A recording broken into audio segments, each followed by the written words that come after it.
Eu falo, só lembrando que esse é o terceiro encontro do módulo 7 da Jornada Cultura de Paz, o encontro de número 21, e a gente vai continuar dialogando o debate que a gente fez pela manhã sobre novas economias. Então, a palavra está contigo, Mel. Eu expliquei antes de começar que eu não vou poder estar aqui durante todo esse momento, vou ficar só no máximo 5 minutinhos, mas a Mel vai conduzir aí com vocês até o final. Tá ótimo, grata, Leandro. Então vamos lá, gente, vamos para a parte empolgante da brincadeira de entrar em contato com economias, que é vamos falar das novas economias que estão surgindo. Vamos lá, deixa eu entrar aqui em tela cheia.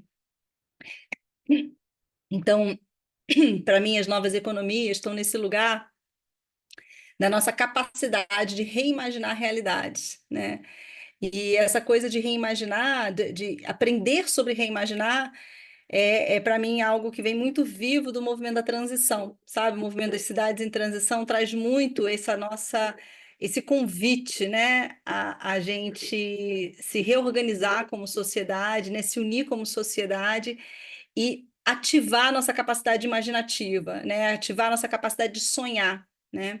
Então, reimaginar realidades para a gente construir os futuros que a gente deseja é o ponto que, para mim, assim que converge, né, nos campos de novas economias. São muitas novas economias e a gente vai falar sobre isso hoje, tá?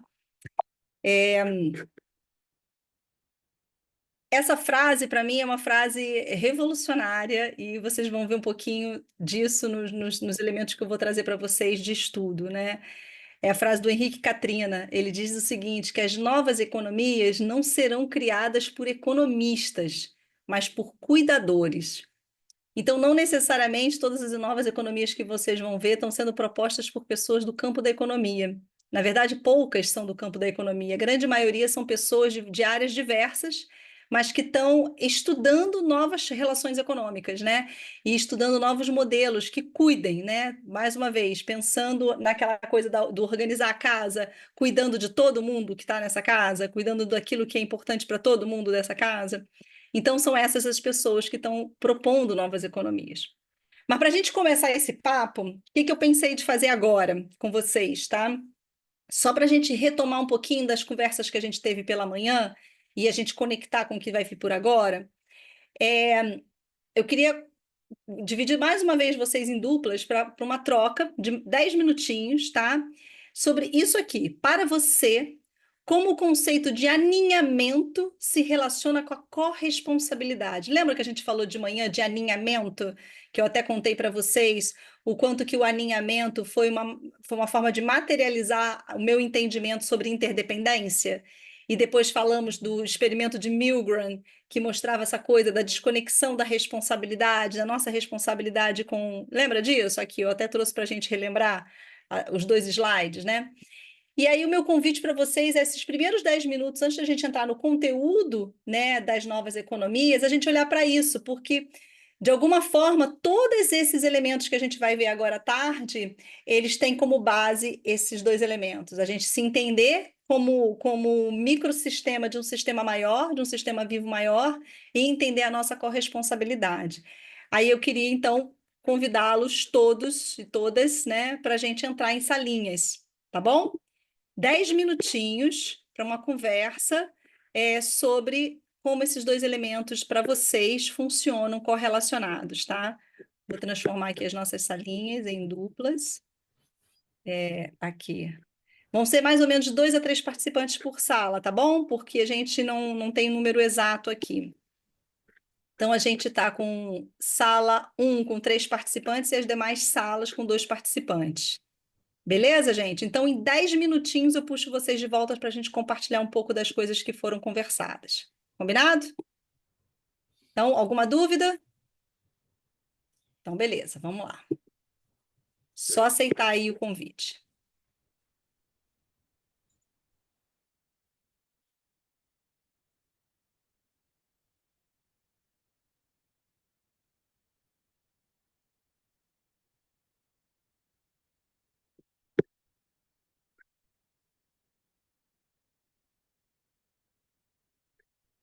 Ixi, a Monique saiu, peraí.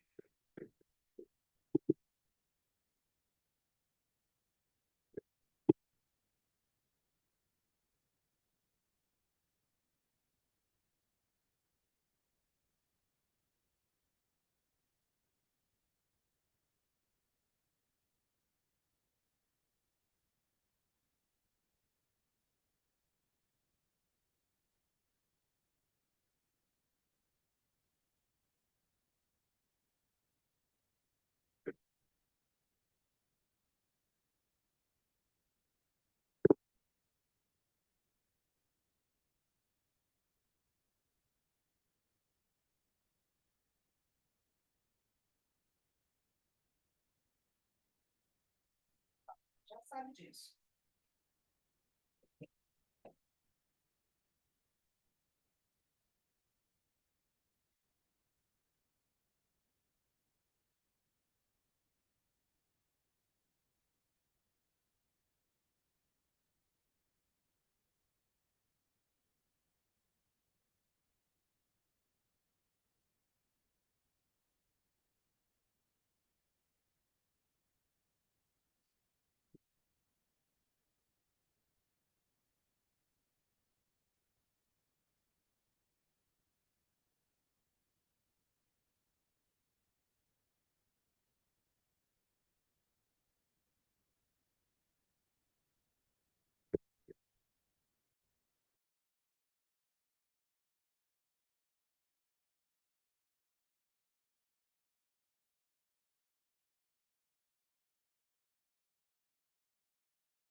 O pessoal está começando a voltar.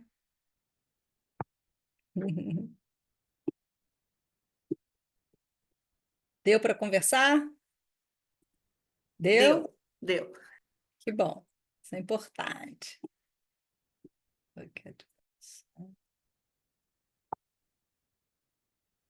Cadê o resto do povo das outras salas? Já deu tempo. Ah, foi. Maurício Luz é o Maurício Luz! De câmera aberta agora, meu amigo. Que bom. Que bom. E aí, gente, como foi a conversa sobre alinhamento e corresponsabilidade? Quem quer trazer uma voz aqui para compartilhar um pouquinho do que vocês construíram juntos?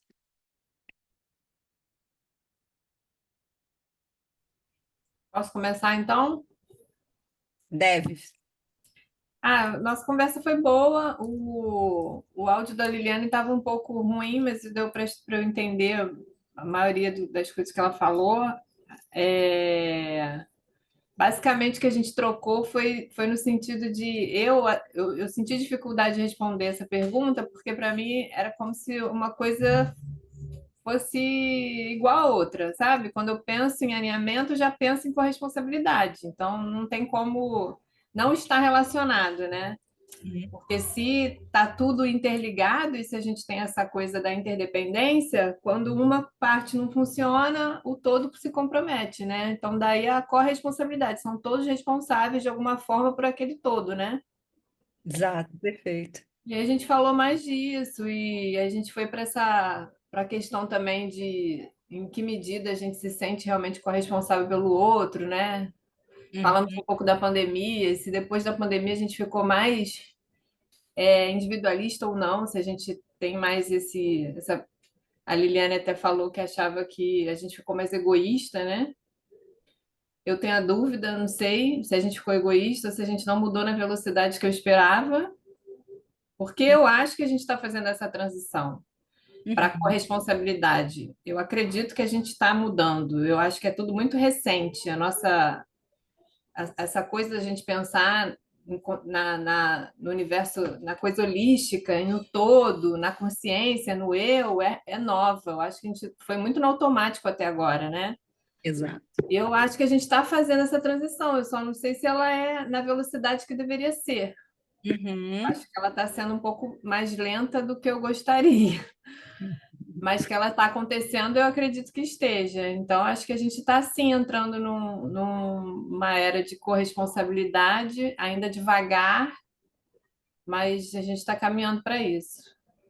Arrou, arrou. Muito grata, Steph, muito grata.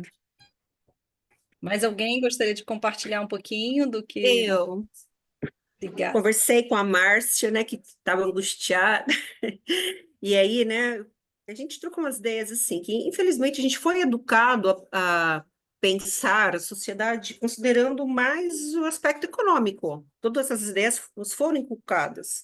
E a gente agora está desconstruindo, né, estamos assistindo aí aos impactos ambientais. A gente nunca pensou assim, né, nessa tríade, sociedade, ambiente, o social e a economia. A gente focava mais para o econômico, entendendo isso como progresso, né? Uhum. E a gente, já de uns anos para cá, a gente está vendo que não é nada disso, né? Então, reaprender, desconstruir esses conceitos, né? E jogar essas sementinhas, né, para as pessoas que estão à nossa volta, porque a gente tem aí também as redes sociais na contramão do nosso trabalho, né? Que está transformando aí os jovens em consumidores, Uhum. infelizmente, né? Mas, assim, se a gente está aqui nesse grupo, eu acho que a gente pode se sentir menos culpado que a gente está aí na luta. É isso. Arrou, muito grata, Marta, muito grata. Maurício, querido, Oi, estão me ouvindo bem? agora sim. Perfeito. Agora, bom, assim, eu conversei com a Cristina, né? A Cristina me falou justamente a respeito enfim, dos conceitos de alinhamento e da questão justamente da visão interligada, né? E a questão de quanto a visão mecanicista impede, né, que as pessoas, enfim, né, percebam essa interconexão, né? Uhum. E assim, e aí a gente conversou bastante realmente sobre isso, né? Que essa visão de máquina faz, inclusive, com que nós sejamos vistos como peças substituíveis, né? Essa é uma visão, quem nunca entrou numa organização com uma visão dessa, né? Uhum. E, e faz com que até os sentimentos sejam vistos como fraqueza ou algo inadequado, né? Porque como máquina não tem sentimento, então se você é uma peça, você ter sentimento, enfim, você demonstra fraqueza, né? E, e assim, e aí essa questão da corresponsabilidade, assim, aí trazendo um pouco do que foi conversado ontem, acho que nós não sermos responsáveis pelos outros, nós termos essa visão separada, é muito cômoda para o modelo econômico vigente, porque o individualismo é a base do capitalismo mais selvagem, por diversos motivos, né? Então, até a Stephanie comentou, né, a respeito da epidemia ter deixado a gente mais egoísta. Assim, particularmente, eu acho que não. Acho que a epidemia ela mostrou alguns aspectos interessantes. Assim, quem gosta de número, né, pode ver que os países que têm atitudes mais solidárias e comunitárias sofreram menos com a pandemia e eles se recuperaram mais rápido. Uhum. Então, Nova Zelândia, Coreia, a própria China, realmente, assim, que tem uma visão mais comunitária da sociedade, elas sofreram menos do que países como o Brasil, os Estados Unidos e a Inglaterra, que tem uma visão muito individualista.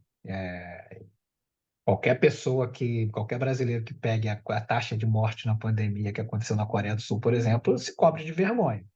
Então, acho que mostra justamente que uma visão, a comunidade, a visão de interconexão, ela aumenta a resiliência do grupo como um todo, né? Mas o Arrou, individualismo não permite ver isso, né? arrou. Então, esses são os comentários, assim, Grata, Muito boa, grata. muito boa a colocação do Cabe Maurício. mais um? Vamos lá, tem aqui Desculpa.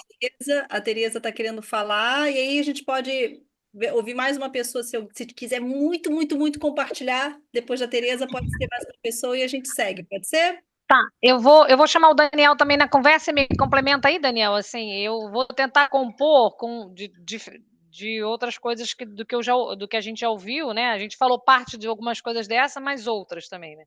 Ótimo. Aí você concorda ou não comigo aí, Daniel? Mas assim, a impressão que eu tenho é que, na verdade, quando a gente começou a conversar, a gente foi pelo caminho do conceito do aninhamento, né? A gente foi fazendo essa distinção entre aninhamento e alinhamento. E aí eu falo assim, para mim eu consigo entender mais rápido o que é necessário para isso. Aí eu dizia, pô, ter valores, responsabilidades, o que. Aí ele foi me trazendo outros elementos, foi muito interessante, assim, me provocando em outras questões.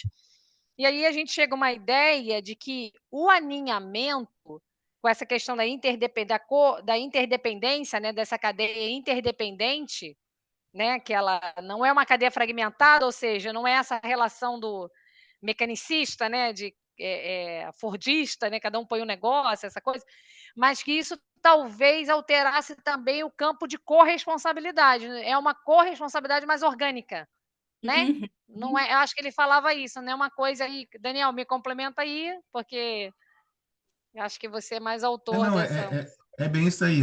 É que a gente, às vezes, colocou essa diferença, que quando a gente fala em alinhamento de linha, né, é como se um do lado do outro. E me parece que quando não há alguém falha, parece que tu, não, então tu te separa aqui e o outro vem. E quando fala em aninhamento, ele está aninhado. E aquela figura que tu mostra é que se alguma coisa daquele aninhamento sai, não é o outro vir trocar. Ele vai fazer parte daquilo dali. Ou seja, é uma coisa mais orgânica, uma coisa mais que tu não é só trocar. Aí vem com todas as falas que os colegas falaram, né? Essa questão do mecanicismo, que não é tu trocar a peça.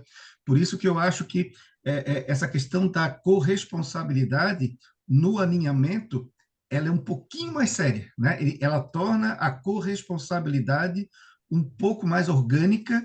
É assim, é algo que vai sair daquilo que não poderia ter saído, né? Que Uhum. ela vai fazer falta, né? Então é por ali assim. Arro, arro. Muito grata, gente, por todas as partilhas. Tudo que vocês trouxeram são elementos essenciais para esse pensamento, sabe? E quanto mais a gente dialoga sobre isso, a gente desloca também o nosso pensamento. Lembra aquele pensamento que está colonizado, que a gente falou muito disso de manhã? A gente começa a deslocar esse pensamento e a se conectar com a nossa essência, que é orgânica. A nossa essência é orgânica, a nossa essência as nossas células sabem fazer isso. Mas a gente aqui na mente se desconectou por conta da forma como a gente vive, né? Por conta da estrutura que a gente sustenta e que nos sustenta no final das contas, né? Porque é assim que a gente está inserido nessa sociedade, né? Então, quando a gente começa a deslocar o nosso pensamento e abrir espaço para outros tipos de diálogos, a gente começa a fazer aquela libertação que a gente tanto precisa de pensamento, né? Então, quero agradecer demais a profundidade que vocês trouxeram e seguir com vocês aqui na conversa. Deixa eu trazer aqui. Peraí, que vocês estão vendo a minha tela, mas está pequenininha, né? Peraí, aqui, visualizar, em tela cheia. Vamos lá.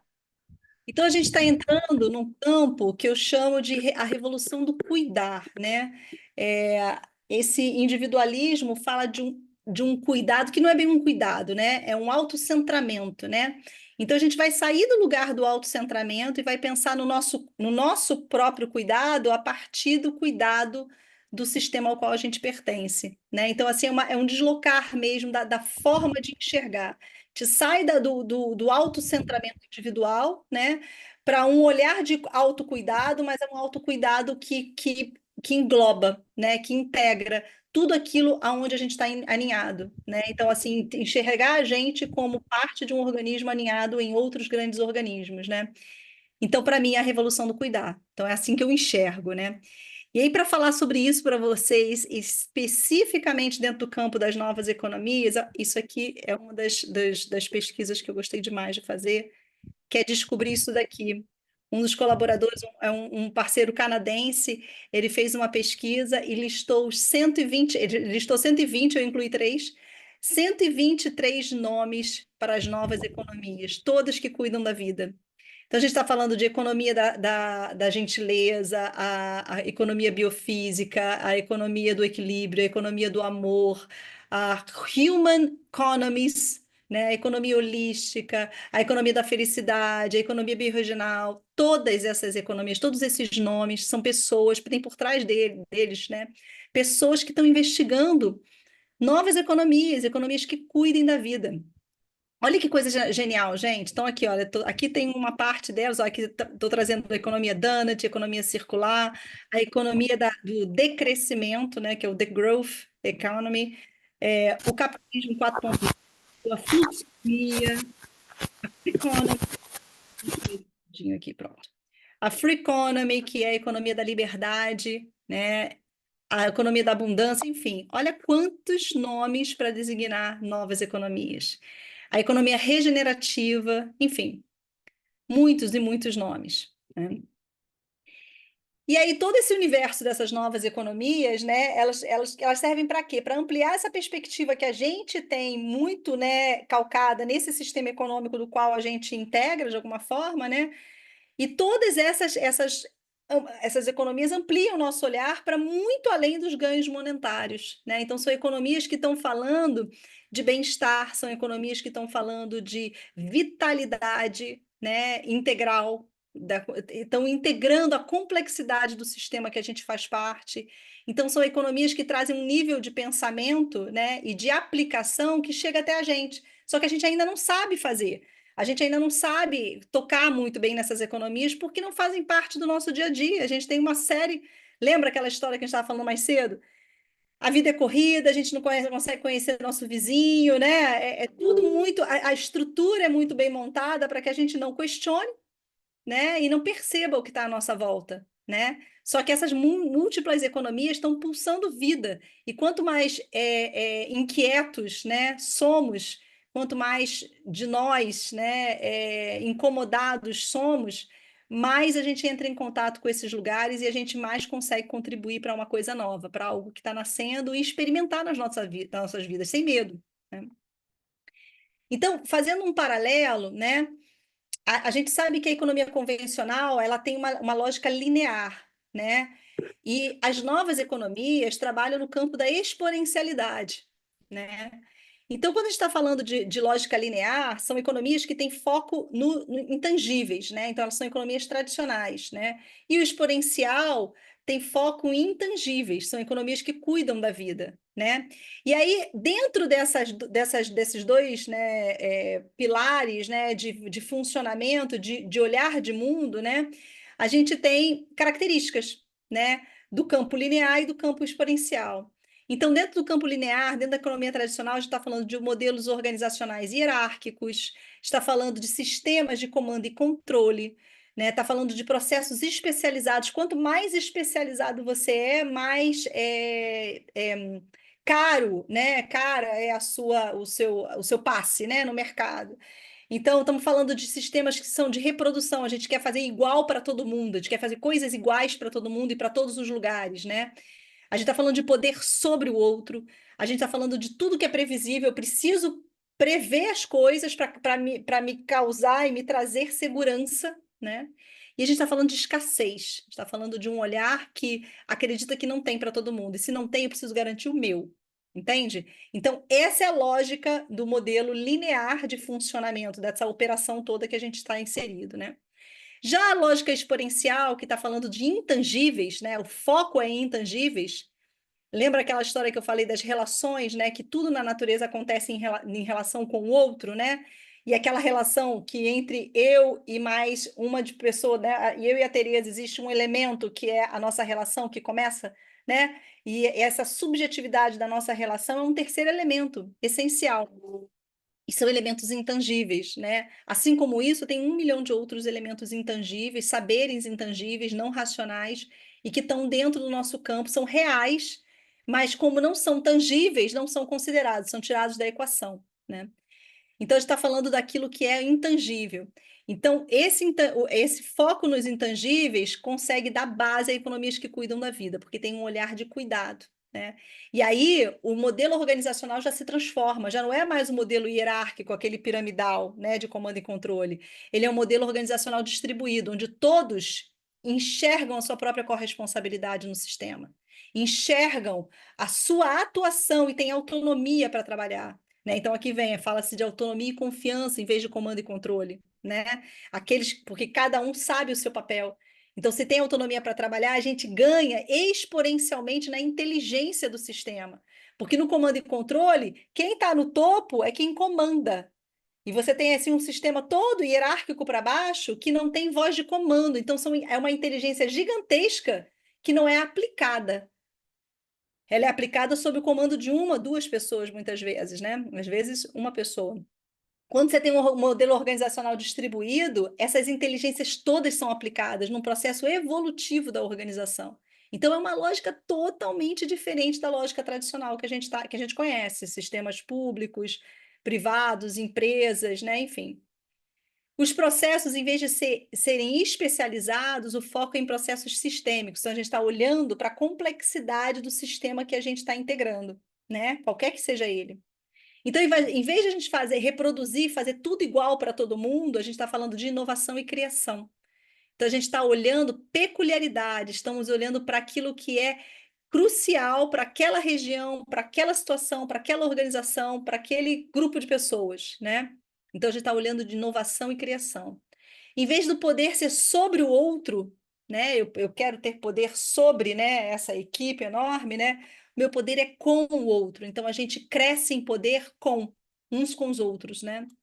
Em vez de olhar para o previsível, a gente sabe que a realidade é complexa, é intangível, né? E é imprevisível e é abundante. Pode falar, Tereza. Tá sem som, peraí.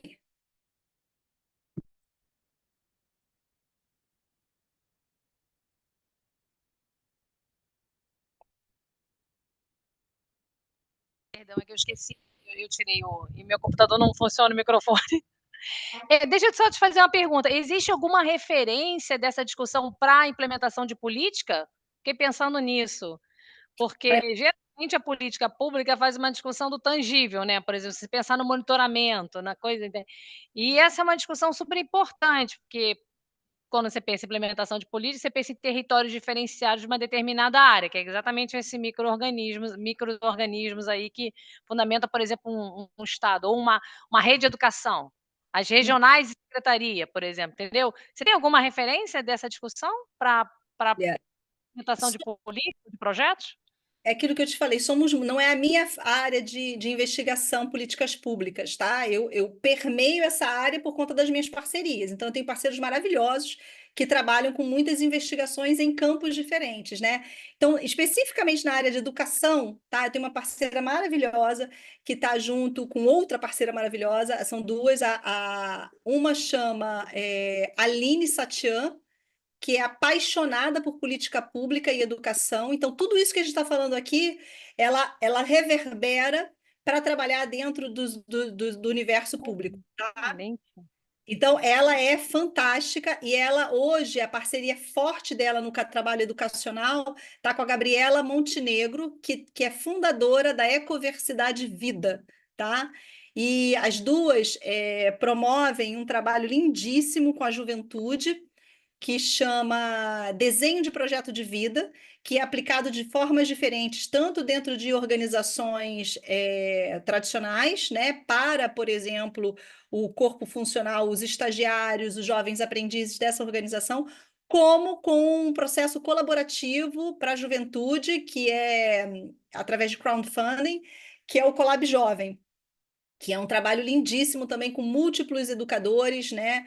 E o jovem trabalha e desenha seu próprio projeto de vida e desenha a trilha de aprendizagem que ele quer com todas as ofertas que existem dentro do programa, tá?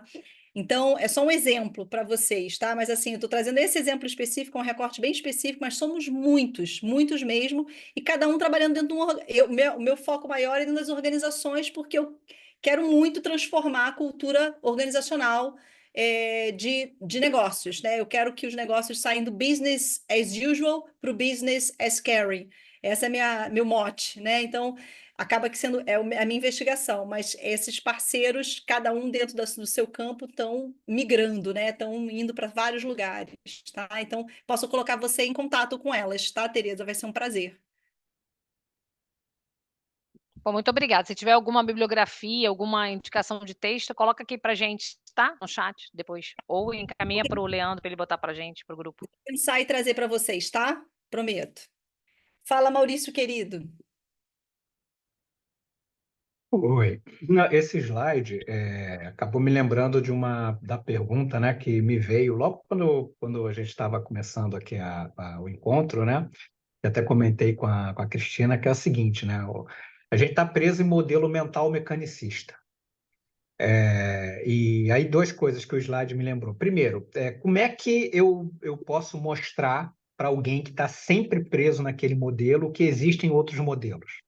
Ou seja, como é que eu mostro para o sapo ele tá dentro, que ele está fervendo dentro da água, que ele está fervendo dentro da água? Como é que eu faço isso? Sei, fica uma pergunta aí.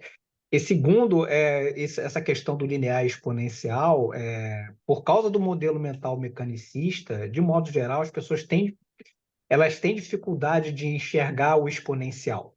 A, a, a pessoa não consegue perceber que quando eu jogo o lixo na rua, aquilo vai ter um impacto exponencial, porque o lixo dela ou vai se juntar com outras, ou vai entupir o esgoto, que vai provocar o alagamento, que vai acabar afetando ela mesma no futuro. Mas ela não consegue enxergar, porque para ela é só um saquinho, ou seja, ela está na visão linear, ela não consegue enxergar a exponencialidade do pequeno ato dela. E aí, como é que eu posso justamente mostrar para ela isso, se ela está presa a um modelo mental de que eu sou separado do universo e as coisas que eu faço não têm impacto praticamente nenhum à minha volta? Fica só assim, a gente vai conversar um pouco sobre isso. Mas você sabe que essa sua fala me lembrou uma coisa assim. Eu não tenho resposta para isso, não, porque eu acho que a gente tem habilidade de comunicação, é algo que a gente precisa realmente desenvolver entre todos nós, sabe? Habilidade de comunicar, de acolher, de lidar com o limite uns dos outros, sabe? Porque a gente tem limites, não tem jeito, e cada um está num momento de vida que tem condição de absorver ou não determinadas coisas, né? Mas eu queria compartilhar com vocês uma coisa que isso que você falou me lembrou muito esse momento que eu vivi, tem umas semanas assim, e eu acredito que a forma, o que quer que a gente vá comunicar em palavras, a revolução está no amor. No amor, no amor, no amor instituído, né? O amor que atravessa a gente. Mas eu não sei ainda te dizer assim, olha, se a gente for por esse caminho, né, de discurso ou da narrativa, eu acho que não é isso. Eu acho que a narrativa vai vir a partir do amor. O que aconteceu? Eu vou contar uma história bem rapidinho para vocês, porque foi muito interessante isso que aconteceu no meu dia. Eu saí, fui deixar minha filha na escola. Aí, quando ela saiu do carro, ela me encheu de beijinhos, assim, sabe? Aí, sabe aquele momento que você fica super acolhidinho, com muitos beijinhos, assim, e você fica, sabe, transborda um amorzinho gostoso. E eu saí, né, da escola, e eu tava com aquele sentimento muito gostoso, né? E, de repente, parei no sinal e atrás de mim vi um ônibus. Ele tava 2 carros atrás de mim, e o sinal parou, né? E eu parei. E ele estava 2 carros atrás de mim. Ele fez uma manobra pela contramão e passou todos os carros, aí quase batendo em todo mundo, e passou, furou o sinal, passando 3 carros na frente, né? Eu estava na frente dele. E eu fiquei. Sabe quando você se assusta assim? E naturalmente, o que teria vindo na minha cabeça se eu tivesse num dia normal e eu culpo, né? Culpo assim, de bem culpado o amorzinho que eu estava vivendo naquele momento. Num dia normal, talvez eu tivesse dito, nossa, que louco, meu Deus, como que ele pode ter feito isso? E naquele momento não foi isso que me veio à cabeça. O que me veio à cabeça foi uma urgência de parar aquele ônibus e abraçar aquele homem. Porque eu falei, ninguém faz isso normal. Aquela pessoa estava em sofrimento com certeza, num sofrimento absurdo. E eu só pude sentir o sofrimento dele naquele momento porque eu estava vivendo aquele profundo amor que eu estava vivendo minutos ali antes, sabe? É a forma como eu enxergo. E aí teve uma série de desdobramentos, que a história é um pouquinho maior, mas esse recorte me chamou muito a atenção. E aí eu tive outros desdobramentos, que foi, eu cheguei na casa da minha mãe, deixei o carro e tal, e fui para academia. E eu tenho uma mania que eu ouvi um rapaz, um líder comunitário, uma vez dizendo o seguinte: se eu passei por um lixo na rua, olhei para ele por 3 segundos, ele é meu. E eu fiquei com isso na cabeça. Eu falei, gente, que incrível isso, né? E aí eu juntei 3 lixos na rua, caminhando assim, né? Nesse mesmo dia, tá? Eu tava com essa história, fui juntando 3 lixos na rua, aí passou por mim um senhor vendendo pão. Ele estava entregando pão. Ele olhou para mim e falou assim: Nossa, olha o que você está fazendo. Aí ele pegou um pacote de pão e me deu. Olha isso, gente. Olha esse desenrolar de coisas. Tudo porque aquele monte de beijinho que a minha filha me deu, para mim é isso, sabe? Olha os desdobramentos disso. E eu cheguei na academia e comecei a cumprimentar um monte de gente que eu não tô acostumada a cumprimentar em geral, porque eu tô sempre meio fechadinha, sabe, assim, na minha. Eu não sei, gente. Eu acredito na revolução do amor, sabe? E tem alguma coisa que acontece quando o amor se instala muito forte, que revoluciona um monte de coisas dentro da gente e revoluciona a forma como a gente se expressa no mundo, sabe? Então, essa para mim foi um caso meu, né? Então, eu tenho essa desconfiança, mas eu também não quero ficar falando muito disso. Mas, Martinha, fala, por favor, para não perder essa oportunidade.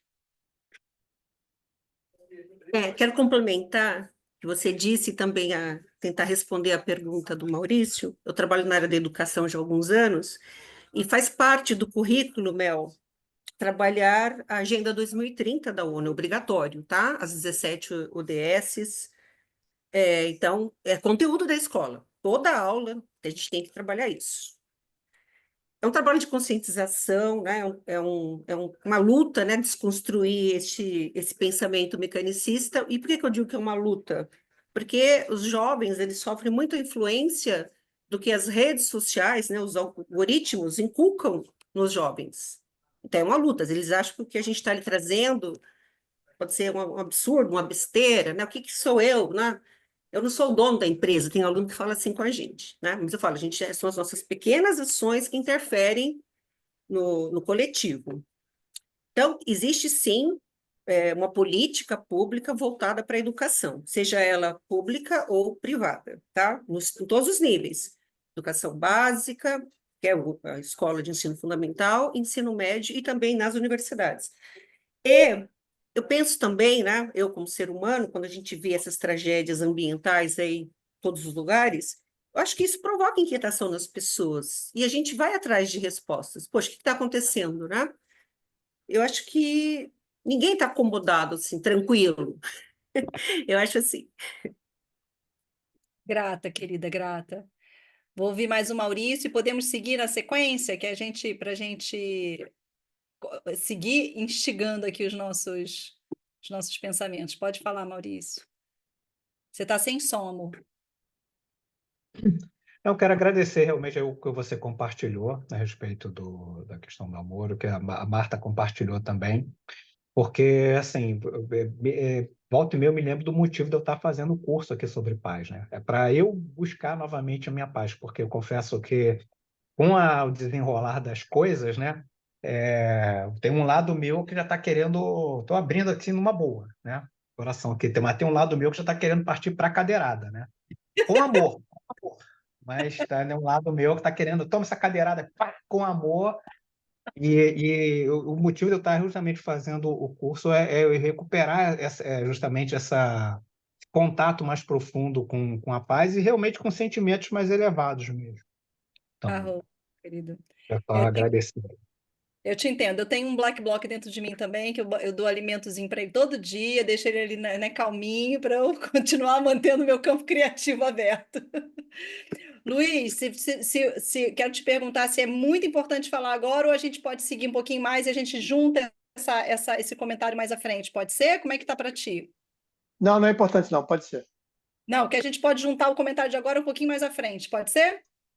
Pode ser. Grata, querido. Só para a gente continuar aqui. Então, olha só, esse mesmo campo linear, né, de funcionamento, né, que se contrapõe, né, contrapõe no sentido assim, ele não quer dizer que a linearidade não tenha valor, tá, gente? A mesma coisa que o pensamento mecanicista não quer dizer que ele não tenha valor, existe valor. Tudo tem valor, senão não existiria na natureza, né? O que a gente não pode é limitar o nosso pensamento nesse campo. O convite aqui é a gente expandir a nossa capacidade de perceber as realidades, né? E construir caminhos que nos promovam mais elementos e mais complexidade, para que a gente possa criar, né, novos modelos, os modelos que a gente realmente quer, né, para a vida que a gente deseja.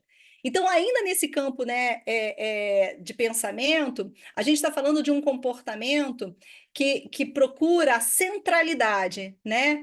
Então, esse comportamento hierarquizado, a linearidade, né, o foco nos tangíveis, procura concentrar poder, concentrar informações, concentrar tudo, né? Então, a partir dessa lógica centralizada, a gente está falando de poucos para muitos, né? Então, poucos detêm o conhecimento, poucos detêm o recurso, né? Para muitos que não. A decisão centralizada, porque eu controlo, eu tenho poder sobre o outro, né? É setorial, é especializado. O objetivo geral é a moeda, é o PIB, né? A infraestrutura é concentrada para aqueles que detêm o poder, né? O que está junto? A mídia, o consumo, o ativismo de massa, né? O público é um público passivo, é um público consumidor. Quando a gente está falando de uma característica de sociedade distribuída, né, onde a gente recupera o nosso próprio poder, a gente está falando de muitos para muitos. A gente está falando de decisão compartilhada. Em vez de a gente falar de setor especializado, a gente está falando de território, está falando de diversidade, né? O objetivo não é mais a moeda, o objetivo é o bem-estar, é o FIB, a felicidade interna bruta, né? A infraestrutura é distribuída, ou seja, todos têm acesso, né? A mídia, o consumo e o ativismo autoral está a favor, né? O público não é mais passivo, é um público co-criador e exerce a sua intenção em tudo que faz. Olha como é diferente, né, a característica das pessoas que habitam esse comportamento, né? E aí, como é que opera? Isso aqui, gente, é uma foto linda da loja, o Maurício conhecia muito a loja Pulsar, na Casa Terra, que era uma casa de empreendedores da transição, pessoas que... Então, todas essas mulheres que vocês estão vendo nessa foto são mulheres que produzem seus próprios produtos. Então, tem desde joias, desde cerâmica, de roupas de bebê, tinha de tudo nessa loja, uma loja linda. Todas produtoras do Rio de Janeiro, né? E era uma lógica colaborativa. Então, nessa lógica que a gente está falando aqui, né, de foco nos intangíveis, né, do foco na economia distribuída, essa lógica opera com bem-estar, com autonomia, interdependência, através da cooperação, o poder é com o outro, através do cooperativismo e das empresas locais, o fortalecimento das empresas locais. A moeda é um elemento de troca, ela não é fim, né? Através, em vez da lógica da escassez, a lógica da abundância, a biorregionalização. Então, a gente está olhando e valorizando a biorregião, que a gente falou mais cedo, né? O mercado é local.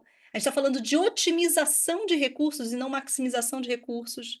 A valorização não é mais dos profissionais, mas dos indivíduos, na sua integralidade, com tudo que ele é, do tudo que ele sente, com todos os elementos que fazem parte do seu microsistema, né? Imagina, quantos aqui de vocês, porque eu me incluo nisso, já ouviram dentro do seu trabalho, tipo assim, olha, problemas pessoais da porta para fora, aqui você é um profissional, por favor, tenha comportamento de profissional. Quantos já não ouviram isso, né? Não é real isso? Agora, como que pode? Como que você deixa de ser mãe quando você entra no trabalho? Você deixa de ser filha quando você entra no trabalho? Né? O pai está doente, a mãe está doente, você deixa de pensar nisso quando você está no trabalho e foca na planilha que você tem que fazer? Não é real, gente. Simplesmente não é real. Esse modelo mecanicista é irreal. Tenta entubar, né, entulhar na gente um negócio que não faz parte, não condiz com quem nós somos. Aí por isso que todo mundo adoece, né? E a realização não é mais a realização do ter, é a realização do ser. Eu sou quem eu sou, né? Quem eu sou com toda a minha integralidade, né? Então é uma outra lógica de funcionamento. Então aqui a gente está falando das partes para o todo, né? Dos objetos para os relacionamentos, dos objetos e objetivos, né? Para o relacionamento, da medição para o mapeamento, do conhecimento objetivo para o conhecimento contextual, da estrutura para o processo. Né? Então, a gente está reolhando a nossa lógica de funcionamento, incluindo mais elementos.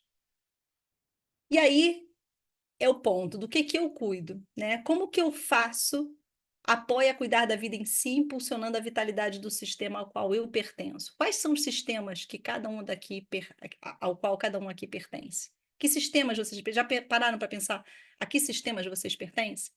Vocês pertencem a um sistema familiar, vocês pertencem a um sistema organizacional, vocês pertencem a um sistema territorial, né? Que sistemas são esses? Como eles se correlacionam na vida de vocês? Esse é um lugar essencial da gente conhecer. A gente não conhece os nossos sistemas ainda. Então, ver a revisão desses paradigmas essenciais, né? Que a gente tem o foco no ter para o foco no ser, das especializações técnicas para habilidades sociais subjetivas ou soft skills, né? Da análise profunda das partes para uma visão da complexidade sistêmica e da escassez para a abundância. Você já viu esse quadro? Alguém aqui já viu esse quadro? Maurício não vale, que eu sei que já viu. Então, isso aqui é para mostrar, gente, que o paradigma se forma de uma forma que a gente sempre tem condições de comprovar a veracidade do paradigma a partir do qual a gente parte. Então, eu vou mostrar para vocês como se a gente quiser partir da visão da escassez, eu consigo comprovar que tudo é escasso no mundo. E se eu partir do paradigma da abundância, eu consigo comprovar para vocês que tudo é abundante no mundo. Então, tem a ver com onde a gente decide dar o nosso primeiro passo. Então, se eu partir dos paradigmas da escassez, olha só. Se eu acredito que não tem para todo mundo, então eu tenho medo que falte. E se eu tenho medo que falte, eu vou competir para estocar. E se eu vou competir para estocar, eu retiro de circulação. E se eu retiro de circulação, eu aumento os custos. Lembra na greve dos caminhoneiros? Né? Saiu o arroz, acabou. Aumentou os custos do arroz, né? E aí, quando eu aumento os custos, o que acontece? Eu excluo pessoas. E se eu excluo as pessoas, logo, não tem para todo mundo, concorda? Então, eu comprovei essa tese. Agora, se eu parto do princípio que tem para todo mundo, eu parti desse princípio, tem para todo mundo. Então, se eu acredito que vai ter para todo mundo, eu colaboro para continuar criando, para seguir criando. Eu colaboro, eu tô no fluxo, né? E se eu colaboro para criar, eu aumento o fluxo. Se eu aumento o fluxo, eu diminuo os custos. Se eu diminuo os custos, a gente se torna inclusivo. E se a gente se torna inclusivo, tem para todo mundo. Então, os dois modelos são possíveis. O modelo do pessimista e do otimista são possíveis de serem comprovados. Basta a gente saber de onde a gente quer partir. Né? Então, tudo tem a ver, tudo está ligado com a nossa visão do mundo. Fala, Dani. É algo que não tinha nada a ver com isso. Eu só ia te falar, tu tem água aí perto de ti, porque tu tá falando há mais de uma hora e eu não te vi bebendo água. Gratidão, querida, pelo cuidado. Fico emocionada, muito grata mesmo por estar olhando, viu? Mas tem, menina, olha, desde que eu tive um problema de rim, nunca mais eu deixei de beber os meus 2,5 litros, 3 litros de água por dia. Nunca mais eu deixei. Para mim, isso já é regra. Muito grata, viu?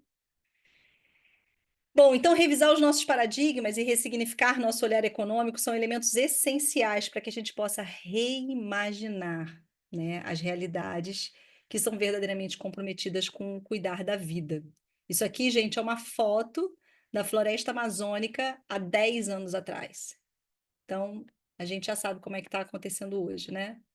Mas isso é uma foto de lá. Então, vamos para os exemplos práticos. Vamos lá. Eu trouxe para vocês, daqueles 123 nomes das novas economias, eu trouxe aqueles que estão mais próximos de mim, aonde eu mais circulo, tá? E aonde eu investigo e boto muito tempo da minha vida, né, em função deles, né? Então, eu trouxe a proposta da gente conhecer um pouco mais e eu espero que saindo daqui vocês tenham condições de brincar um pouquinho mais com esses daqui, tá? Economia Donut, para a gente olhar junto. Fluxonomia 4D. Economia circular. Reconomia e economia regenerativa. Aí queria checar, alguém aqui já tinha ouvido falar de algum desses? Dani, já ouviu falar de qual, Dani? Economia circular. Só da economia circular, legal. Esse tá bem em pauta, né? Mais alguém ouviu falar de mais algum? Essa da circular e alguma coisa da regenerativa também, mais por cima, assim, né? Mais citações e por aí. Legal, legal, legal. Grata, gente. Então, o que que a gente vai fazer? A gente vai olhar um pouquinho deles por dentro, tá? Eu não vou. Eu vou trazer um exercício para a gente fazer especificamente de fluxonomia, para a gente exercitar, porque a fluxonomia ela é muito, muito prática para trazer para projetos, tá? Economia Dunnett, economia circular, economia, eu vou entrar um pouquinho no mérito e vocês vão entender como vocês também podem fazer uso, tá? Então, aqui, vamos lá para a economia Dunnett.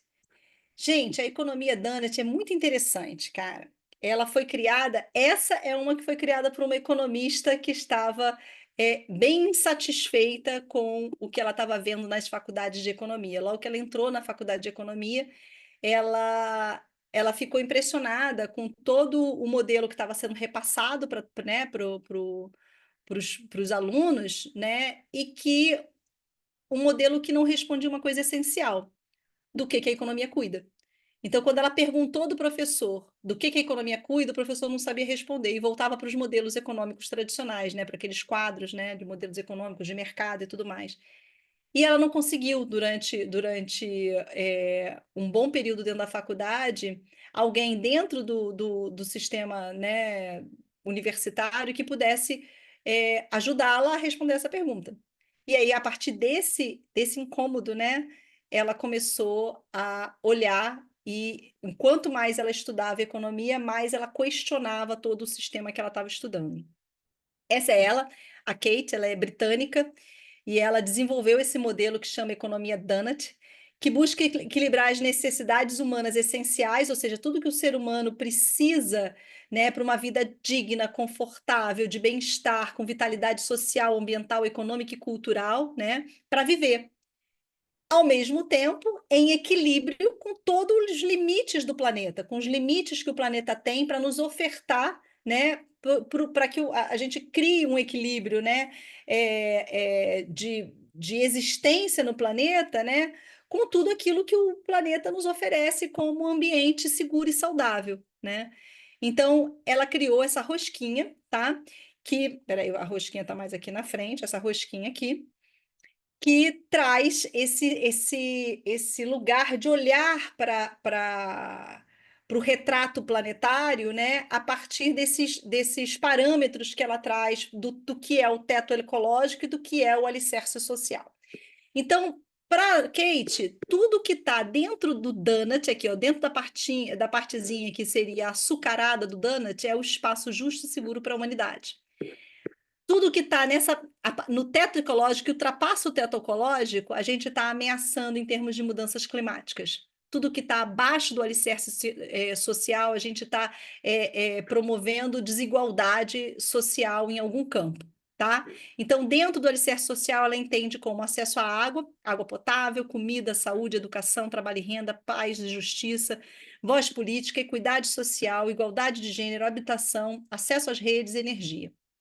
Então, que a população possa ter acesso pleno a esses elementos para ter uma vida digna e saudável, né?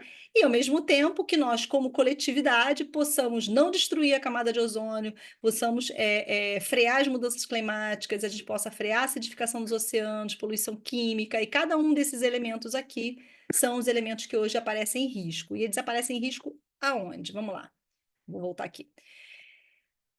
O estudo dela vem com base nos limites planetários que são dados por esse Centro de Resiliência de Estocolmo, que é um instituto que estuda os limites planetários, né? E todo ano eles publicam como estão os limites planetários, né? E esses limites são esses processos naturais que são importantes para a estabilidade do planeta e que a gente tem colocado em risco nos últimos 30 anos, pelo menos, né? Na verdade, os últimos 30 anos de forma muito veloz, né? Então, tudo que vocês estão vendo aqui, ó, aqui é o donut que ela falou, ó, tá vendo? Bem aqui. E isso é o modelo que a gente está vivendo hoje, tá? De mudanças climáticas, aqui a concentração de CO2, integridade da biosfera, então tem uma questão de integridade genética, de funcional. Aqui, olha, mudanças no uso da terra, a gente está quase chegando no limite. O uso da água doce, a gente já chegou no limite. Aqui, os fluxos de fósforo e nitrogênio, a gente já ultrapassou, tá? acidificação dos oceanos ainda está sob controle, carga de aerosol atmosférico também, esgotamento do ozônio estratosférico também está sob controle. Mas olha o retrato da evolução desses dados desde 2009 até agora, né? A gente está aqui em 2023. Essa é a evolução desses últimos anos, desses dados. Então, assim, a gente tem acelerado com muita, muita, muita velocidade mesmo essa transformação. Olha de 2015 aqui, olha, quando a gente está falando de estratosfera. Estratosfera? É. E olha onde é que nós estamos agora em 2023. Então, esses são os dados com os quais a Kate começou a trabalhar quando ela criou o Economia Donuts, tá? E aí, como é que a gente faz uso do Economia Donuts, tá? Aqui, eu estou trazendo para vocês um exemplo, tá? A Economia Donuts hoje se tornou uma comunidade global de pessoas que estudam e aplicam em diferentes lugares o modelo Donut, tanto de forma a educar pessoas a enxergar esses parâmetros que a Kate traz, né, na proposta da Economia Donut e aplicar, por exemplo, dentro da escola, dentro das suas comunidades de bairro, dentro de organizações e dentro de estruturas municipais e de nações, né? Não sei se vocês sabem, mas a Holanda o primeiro país a aplicar a Economia Donut como política pública. Então, no plano de desenvolvimento da Holanda, isso já tem mais ou menos uns 4, 5 anos que está acontecendo, e eles começaram a aplicação da Economia Donut. E eu sei que a França estava discutindo o uso de Economia Donut também no seu planejamento. Então, a gente tem 2 países, né, de bastante relevância que estão olhando para esse modelo como aplicação em política pública. Mas é um modelo que você pode usar em várias esferas de funcionamento para compreensão disso, né, para compreensão das pessoas, do uso nas suas próprias vidas e nos seus projetos. Então, esse modelo que eu estou trazendo aqui é um modelo desenvolvido na comunidade Donut, que chama a comunidade Deal é Donut, como é que é? Donut, eu tenho que me lembrar agora da sigla.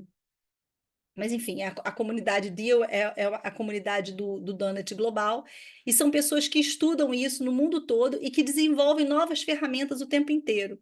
Então, aqui, ó, eu tenho esse link, essa apresentação eu vou mandar para vocês. Então, vocês vão ter aqui o link para o Miro. Esse Miro aqui, que eu estou mostrando a foto dele aqui, ele é editável. Então, você pode copiar esse Miro para você e aplicar isso em projetos seus. Ele tem todo aqui, olha, uma tradução. Opa!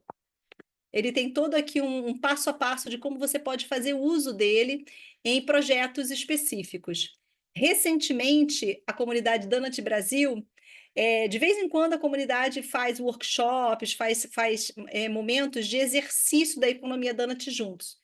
E agora, em julho, a gente teve um maravilhoso que foi conduzido pela Carol, exatamente com essa ferramenta que eu estou mostrando aqui. Olha, gente, lá na comunidade Donut Global, tem inúmeras ferramentas para você usar com estudantes, com comunidade, muita coisa para você usar, para você baixar, para entender tudo com instruções, é muito legal. E a Carol fez recentemente esse quadro que eu estou mostrando para vocês, exercitando uma revisão sobre a tragédia de Porto Alegre. Então, várias pessoas se encontraram, né, durante várias terças-feiras e fizeram esse mapa aqui, olha só, para vocês entenderem. Aqui está tudo que é local, aqui está tudo que é global. Local a respeito do teto ecológico, daqueles elementos que aparecem lá no Donut do teto ecológico, né? E local do que é alicerce social. Então, a gente foi fazendo um mapa daquilo que a gente, naquela inteligência coletiva, reconhecia que a cidade de Porto Alegre tinha como atributos, como coisas importantes para serem consideradas. Então, a gente foi fazendo um mapeamento das características de cada um desses elementos aqui juntos. Ó, vou ampliar para vocês. Estão vendo ampliado? Quando eu faço isso, vocês conseguem ver? Tá. Então, aqui, olha, em alimento, em água, o que a gente reconhece que existe na cidade. Então, nós fomos fazendo, foram várias semanas, eu não pude participar de todas que eu estava dando aula no Gaia, mas eu participei do início, e esse primeiro mapeamento foi uma primeira visão geral daquela inteligência coletiva sobre o que estava acontecendo. E a mesma coisa a respeito da relação de Porto Alegre com o que está acontecendo globalmente. Então, foi um exercício incrível. É um exercício que tem outras camadas de uso e de complexidade, mas ele tem instruções para cada uma das etapas dele, tá? E tem aqui embaixo desse quadro, vem um monte, vários layers assim, de informações que contribuem para a informação do quadro maior. Então, estou só trazendo para vocês saberem que caso vocês queiram exercitar e conhecer mais sobre economia Donut, né, é possível, é acessível, é gratuito, né? É tudo gratuito. A ideia da Kate é que cada vez mais pessoas se apropriem dessa ferramenta e mais essa conversa, esse diálogo possa se expandir, né? Então, se, por exemplo, cada um de nós aqui se resolve se apropriar de uma ferramenta e brincar disso dentro de uma escola ou dentro de uma organização, uma ONG que você faz parte, faz uma atividade, isso já começa a criar, ampliar dentro da gente a nossa capacidade de enxergar isso daqui também, porque, gente, é uma nova narrativa que a gente está contando. A gente está tendo que construir juntos aqui, enquanto a gente está nesse processo, a gente precisa construir juntos as narrativas novas que precisam existir no mundo, né? E a economia Donut é uma dessas propostas, né? Então, o meu sonho, vou compartilhar aqui com vocês, é participar de um grupo que queira aplicar a economia Donut dentro de uma municipalidade. Eu tenho muita vontade de aplicar a economia Donut dentro de uma municipalidade pequena, claro, tipo a gente estava falando de algum município de Minas, né? Então, de repente, um município de Minas, um lugar pequenininho, mas que a gente pudesse aplicar e observar o uso dessa ferramenta na sua prática, né? E junto a todos os atores que fazem parte daquele território, daquela biorregião. Então, deixo aqui para vocês a Economia Donut como um exemplo fantástico.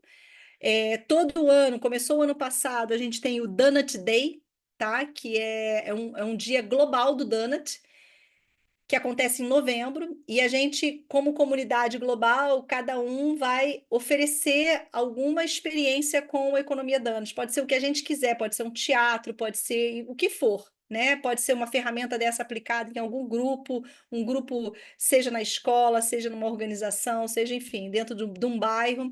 Mas é pegar uma ferramenta, aplicar, ampliar o diálogo sobre o assunto, porque a ideia é a gente começar a ampliar o diálogo sobre outros modos de enxergar a economia. A gente precisa ampliar esse diálogo.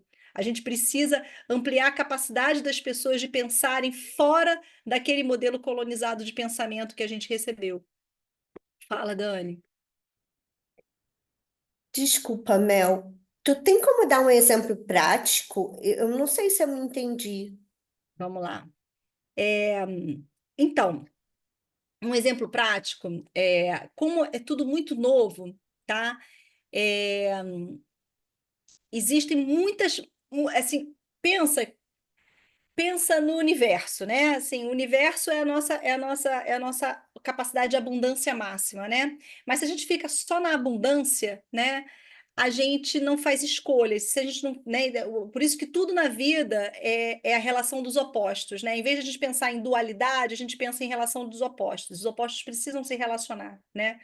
Então, em vez do certo e do errado, é o certo e o errado juntos, né? Em vez da luz e a sombra, é a luz e a sombra juntos, né? Em vez de escassez e abundância, são as duas coisas juntas, né? Então, no universo gigantesco que nós temos, né, o universo é a abundância. Quando a gente olha para um planeta, a gente está escasseando essa abundância toda para olhar para aquele planeta, né? Então, estou falando isso porque a economia Donut, ela dá para a gente esse universo de possibilidades, né? O que a gente precisa? Em termos bem pragmáticos, a ideia maior da economia Donut é a gente ajustar todos esses modelos, né, macro que a gente vive para estar dentro do teto ecológico e dentro do alicerce social. É isso que ela quer fazer. O que a Kate, no final das contas, quer é colocar todo esse disparate que está acontecendo, né, essas imagens aqui. Cadê? Ih, não está voltando. Ah, peraí. Ih, gente, eu fiz alguma coisa. Aqui. O que ela quer fazer é pegar essa imagem toda disparatada, né, e colocar dentro da rosquinha. E tudo que está fora também do alicerce social, colocar dentro da rosquinha. Esse é o objetivo maior da Kate. Mas isso é de um nível de complexidade gigantesco, concorda? Como é que a gente faz isso? A gente está falando de um impacto planetário, né? Então a gente precisa de todo mundo, né? E como é que a gente fala de todo mundo se a gente está falando de gente que tem muito poder e gente que não tem poder quase nenhum, né? Tem pouquinho poder, né? Gente que tá mexendo gravetos globais, gigantes, né? E gente que tem condição de, às vezes, fazer alguma coisa só para si mesmo, aí um pouquinho mais de coisa para sua própria família, por exemplo, né? Ou influências bem menores, né? Mas a gente precisa de todos. Então, qual é a proposta desse modelo, né? A proposta é a gente exercitar muitas frentes. Uma é a frente das narrativas, que é o que eu estou falando aqui para vocês, é a gente conversar sobre a importância disso. A frente do reconhecimento, por exemplo, tá bom, eu reconheço que tá tudo fora tá ok, mas aonde eu estou, eu consigo saber o que está fora do parâmetro, fora do social, aqui no meu território, por exemplo? Eu estou em Laranjeiras, tá? No Rio de Janeiro, nesse momento. Se eu sair na rua agora com esse donut na mão, querendo mapear, como é que é o meu território a respeito desse donut? É uma forma, tá? Estou falando que a gente está falando de diálogos, a gente precisa ampliar o diálogo. Outra forma, ampliar, atestar como está o meu território. Então, vamos lá. Eu posso sair com esse donut na mão, e existe uma ferramenta para isso. Você sai pelo teu território com o donut na mão e com várias pessoas juntas, né? Dialogando sobre o que a gente vê no território. Pô, se eu sair aqui na minha rua, eu vou ver gente pedindo comida, gente dormindo debaixo, né, de marquise. Eu vou ver gente vendendo coisas feitas em casa, vendendo coisas orgânicas, vou ver gente vendendo coisa da China. Eu vou ver isso tudo, né? E o que que isso me diz em termos econômicos, em termos disso aqui? Então, se eu vejo gente vendendo coisa da China, eu sei que essas coisas que chegaram aqui, elas estão contribuindo para as mudanças climáticas, para a poluição do ar, elas estão contribuindo para, por exemplo, aqui, mudanças climáticas e poluição do ar, com certeza, aquilo que veio da China. Né? Agora, aquilo que é orgânico, que é local, que foi produzido localmente, ele está contribuindo para o espaço justo e seguro da humanidade. Quando eu vejo uma pessoa em situação de rua, eu sei que a gente ultrapassou isso aqui tudo. Né? Eu sei que a gente saiu desse lugar do alicerce seguro para a humanidade. Então, eu começo a fazer um mapeamento e eu começo a me envolver nisso. Lembra da subjetividade que a gente estava falando? Como que os intangíveis são essenciais? E os intangíveis, mais uma vez, passam pela nossa capacidade de enxergar. A gente não vai ser capaz de criar coisas práticas para mudar o mundo se a gente não consegue enxergar. E a gente não consegue entrar em contato e mudar a gente mesmo nesse processo. Porque é um processo constante de transformação. Tudo que a gente está falando aqui é um processo constante de transformação da gente, né? Então, na prática, você tem muitas formas de fazer. Aí, vamos dizer que você tem também... você foi chamado para fazer um grupo dentro de uma municipalidade, né? E a gente olhar para a economia danas dentro de uma municipalidade. Olha só que poderoso isso. Então, você vai estar compondo uma equipe dentro de um planejamento urbano, talvez, numa área de planejamento e desenvolvimento territorial, e que vai estar olhando para isso. Aí, dentro desse contexto, o teu uso da economia danas já vai ser diferente. Aí você já vai olhar para dados, né? Dados daquele município, dados a respeito de mudanças climáticas, de destruição da camada de ozônio. Você já vai olhar para dados. Quem são as indústrias que fazem parte desse município? Como é que é a nossa mobilidade? Aí você já vai fazer... O teu tipo de uso vai ser diferente. Porque aqui você vai pegar esse mesmo contexto da metodologia da Donut e vai fazer um uso mais pragmático, mais objetivo, porque você vai precisar trabalhar com elementos muito pragmáticos, para talvez não, com certeza, começar um trabalho de influência de políticas públicas, para que a gente possa começar a influenciar todos os atores que fazem parte e que contribuem para que o cenário daquela municipalidade esteja do jeito que está. Deu para entender esses 3 cenários que eu trouxe? São 3 cenários diferentes de uso. Um totalmente no campo do diálogo, da narrativa, que nem a gente está fazendo aqui, a gente está dialogando, Imaginação. né? Os elementos novos. Outro, uma prática de ampliar nossa capacidade de perceber o território que a gente está com isso. Só 3 que eu trouxe, né? e um de aplicação mesmo lá dentro de uma municipalidade. Assim como pode ser uma aplicação dentro de uma organização. Eu tenho uma empresa, vamos dizer que eu trabalhasse de novo dentro de uma usina termoelétrica, como eu já trabalhei, né? Aí vamos dizer que a gente fosse fazer a economia Dante lá para a usina termoelétrica. Eu vou fazer esse mesmo retrato ali dentro. Ou seja, o que que a gente está fazendo em termos de mudanças climáticas, como que a gente contribui para isso, né? Qual é a nossa parte nessa fatia, né? Como é que a gente está trabalhando e lidando com o território à nossa volta? Como que a gente contribui para a vitalidade desse território? Qual é o alicerce territorial, o alicerce social desse território? E aí a gente começa a fazer um trabalho de sensibilizar o olhar, né? E a nossa capacidade criativa de sair do lugar comum, do lugar que a gente aprendeu do pensamento colonizado. Funcionou? Te respondi, Dani? Acho que agora ficou mais claro. Legal. Eu estava tentando transpor isso para as minhas realidades, mas acho que agora ficou mais claro. Conta comigo se precisar para a gente pensar coisas. Eu quero fazer o meu Donut Day esse ano e preciso de gente que esteja a fim de fazer. Então, né? Eu me meti numa enrascada que eu não sei como vou sair dela. Eu tô fazer parte do Conselho de Segurança Alimentar do meu município para criar regras de regulamentação de implementação de hortas urbanas comunitárias.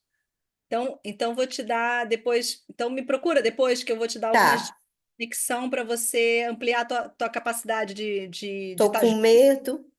Não, que bom que você está com medo. O frio na barriga é ótimo. Vai ser ótimo.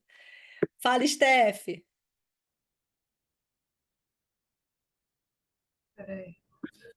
Mel, não sei nem se eu vou saber dizer minha dúvida, porque está parecida com a dúvida da Daniela. Eu estou tentando imaginar a Uhum. confecção desse donut na prática, né? Que eu entendi a parte que você falou da comunicação e tal, mas aí quando você deu exemplo, ao invés de me clarear, continuou me confundindo, assim. Você deu o exemplo do seu território, né? Vamos Sim. lá. Aí você viu uma pessoa na rua, você colocou que aquela parte de habitação, ela está antes do donut, é isso? Isso, exatamente. A gente tô Ele olhando está em escassez. exatamente. Ela está em escassez. Pode ser que acesso a redes ela tenha, porque às vezes uma pessoa está em situação de rua, mas tem celular. Às vezes Pois é, tem. aí, isso que me pegou, porque aí você falou, ah, mas aí vi uma pessoa vendendo coisa da China, a gente já está contribuindo para mudar, mas isso local, separado do global, me parece que não diz muita coisa, assim, porque é um pedaço, quando eu faço isso num pedaço muito pequeno, num espaço muito restrito, acho que diferente de eu fazer, igual você falou, o dono de uma prefeitura. É uma Aham. coisa muito mais ampla, que eu tenho muito mais informação e muito mais dados, porque é a mesma coisa que eu fazer uma pesquisa de amostragem no universo de 100 pessoas, sabe? Eu não sei aquilo ali.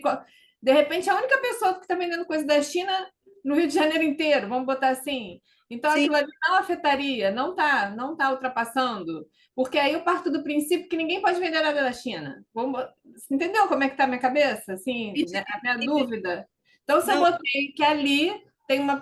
Se eu estou colocando que eu estou destruindo a camada de ozônio por causa daquela minha amostragem, que mais ou menos é pequena, isso na prática não está me dizendo muita coisa, porque eu não sei se aquilo ali representa. Entendeu o que eu estou querendo dizer? tô entendendo. Eu acho que, olha só, o que que a gente precisa trazer aqui? É, a gente está acostumado a trabalhar com um pensamento analítico o tempo todo, né? De dados, de indicadores, né? E isso é normal, isso faz parte do processo mesmo do nosso aprendizado e coisas que são essenciais que tenham essa análise. Beleza. Só que o convite aqui é a gente ampliar nossa capacidade de enxergar que, para além do analítico, existem outros elementos de conhecimento que são essenciais para fazerem parte do sistema e que a gente não considera, que diz respeito à complexidade, à subjetividade, né? E o que eu estou falando para vocês é quando a gente sai daqui de casa, vamos dizer que saíssemos nós todos aqui, tá? Juntos, aqui pela rua, tá? E fôssemos fazer um trabalho desse, de caminhar pela rua para avaliar como que é o donut do nosso território, a gente ia viver um processo de observação que a gente nunca viveu. Entende? Então, é sobre essa subjetividade esse trabalho. Não é sobre a assertividade do dado, entende? A assertividade do dado a gente deixa para a municipalidade. A municipalidade vai ter que fazer esse trabalho de assertividade porque é o papel deles, e eles têm que fazer esse papel mesmo, né? E foi essencial para que se possa administrar uma cidade. Mas o nosso caso, o que a gente quer é decolonizar o nosso pensamento. Quando a gente faz uma ação como essa e vai para a rua mapear o nosso território a partir do Donut, a gente quer decolonizar nosso pensamento. É isso que a gente quer. A gente quer compreender como que o que está no meu retrato contribui para essas coisas. É um olhar para, né? Exatamente. Não, eu não quero assertividade de dados, de ser assim, mesmo que seja o único do Rio de Janeiro, tá tudo bem, ele tá ali, eu tô vendo. Entende? Eu não tô preocupada com o resto do Rio de Janeiro, eu tô preocupada com esse microsistema que eu tô integrando nesse momento.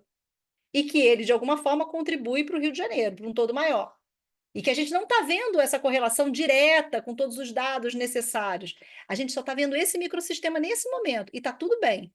A gente só precisa treinar esse olhar para ter essa sensibilidade de enxergar esse microsistema, entende?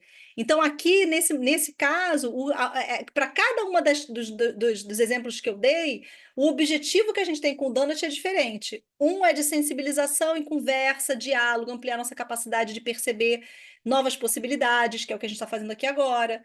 Aí, quando a gente vai para a rua, a gente amplia ainda mais a complexidade do que isso atravessa. Nunca mais você vai sair na rua sem ter um olhar mais apurado sobre as coisas que você está vendo. É normal.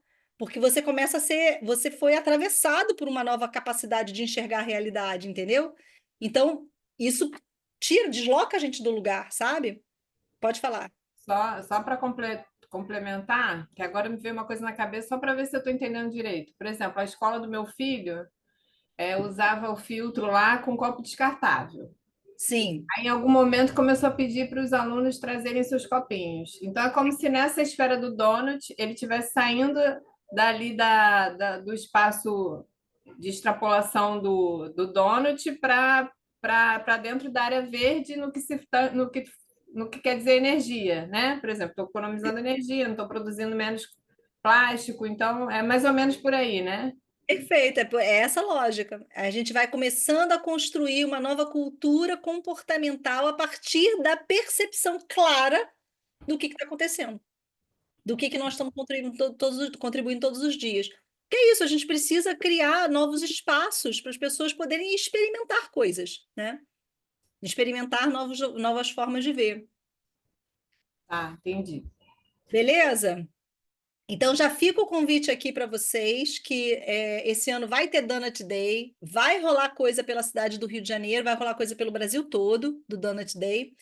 E quem quiser experimentar isso, porque a ideia é isso, é a gente ir lá, pensar algumas ferramentas, pensar que lugares a gente gostaria de provocar esse diálogo, provocar essas experimentações, e a gente simplesmente fazer, sabe? Vai lá, faz a parceria com esse determinado lugar e vai lá e experimenta uma dinâmica de donut.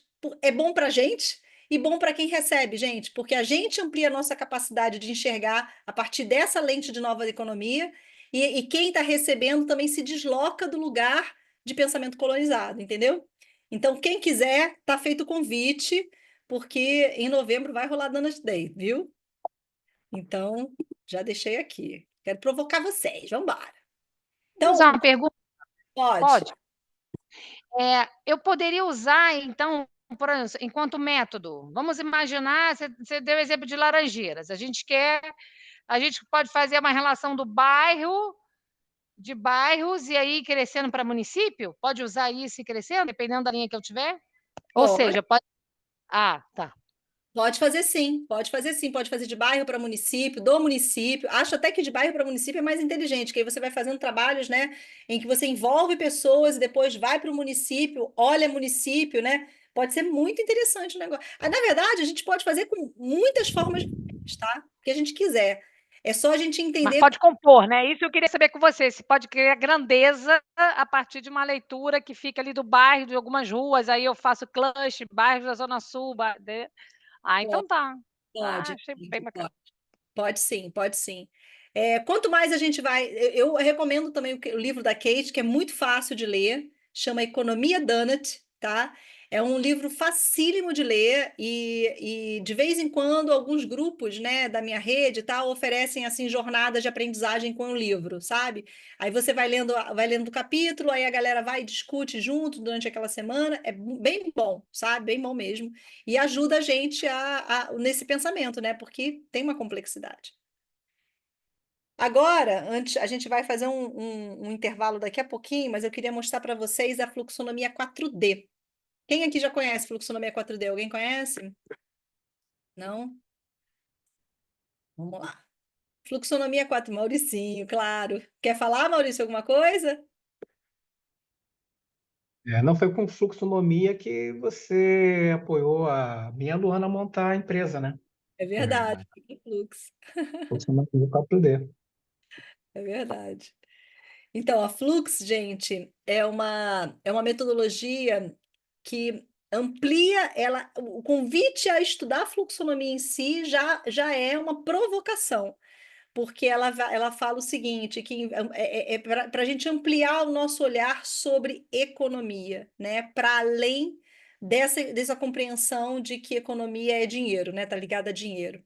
Então, aqui a fluxonomia nos convida a entender que fluxonomia tem muito mais a ver com fluxo de recursos e relacionamento do que qualquer outra coisa.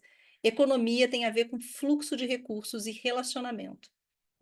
Então, o que que ela traz para a gente, né? Ela traz o foco principal da fluxonomia, o centro do início de tudo, mais uma vez, é o cuidado com a vida, né? Então, a Lala, que eu vou apresentar para vocês, quando construiu, ela também é uma futurista, né? Então, ela fala muito sobre a importância da gente saber que futuros a gente está construindo, né? Então, se a gente puser sempre em tudo que a gente faz a vida no centro da nossa atenção, os futuros que vão nascer são futuros incríveis, né? Então, a importância e a provocação de se colocar a vida no centro da atenção, que não é diferente do que a Kate faz, né? Vocês entendem as similaridades? Só que a narrativa é uma outra narrativa e a proposta de trabalho, de uso, é diferente também. Então, o que a Lala traz como provocação é que para a gente construir futuros, existem hoje 3 pilares de compreensão, de construção de futuros entre os futuristas, né? A maioria dos futuristas trabalha com os futuros prováveis e os futuros possíveis. A Lala provoca a gente para trabalhar com os futuros desejáveis, né? Os futuros prováveis, eles caminham num campo um pouco mais, eles caminham num campo específico do olhar para o passado. Então, a gente faz previsões de futuro com base naquilo que já aconteceu recorrentemente no passado. Então, geralmente tem um olhar um pouco mais pessimista, né? E é reativo ao que acontece, né? Então, elementos que fazem parte desse olhar de futuros prováveis, que fazem parte, que é a resposta, né? Tudo que é responsivo. Reciclar, reduzir, reutilizar são responsivos a algo que já existe, entende? Então, esses são comportamentos que ajudam a gente a olhar e sustentar futuros prováveis. Futuros possíveis ainda estão olhando mais para o presente, estão olhando para o cenário atual, né, e fazendo perspectivas de futuro a partir do cenário atual.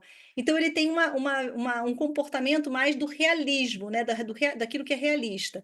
Ele é mais proativo, então ele olha para parcerias, pessoas, as potências e a capacidade de produção, né, desses futuros possíveis.